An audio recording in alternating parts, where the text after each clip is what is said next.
Hi friends, இன்றைக்கி நம்ம கிச்சனில் ப்ரான் ஃப்ரை எப்படி செய்கிறதுன்னு பார்க்கலாமா?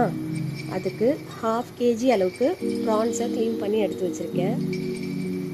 அதில் 1/2 டீஸ்பூன் அளவுக்கு மஞ்சள் தூள், 1 டேபிள் ஸ்பூன் அளவுக்கு இஞ்சி பூண்டு பேஸ்ட், 1/2 டேபிள் ஸ்பூன் அளவுக்கு காஷ்மீரி சில்லி பவுடர், சால்ட், இது எல்லாத்தையும் சேர்த்து மிக்ஸ் பண்ணி 1 hour ஊற வச்சுக்கலாம்.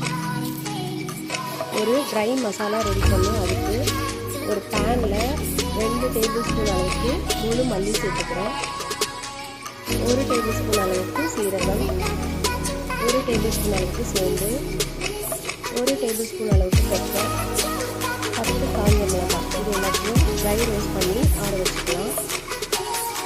இப்போ காஞ்ச மிளகாயில் உள்ள காம்பெல்லாம் ரிமூவ் பண்ணிட்டு ஒரு கொரகரப்பான பவுடராக அரைச்சி ரெடி பண்ணி வச்சுக்கலாம்.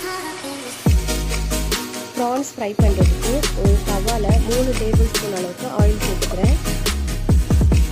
ஆயில் சூடானதுக்கப்புறம் ரெடி பண்ணி வச்சுருக்க ப்ரான்ஸை சேர்த்துக்கிறேன். சிம்லேயே வச்சு நல்லா ஃப்ரை பண்ணிக்கலாம். கொஞ்சமாக கருவேப்பிலையும் சேர்த்துக்கிறேன். மசாலாவை நல்லா இந்த மாதிரி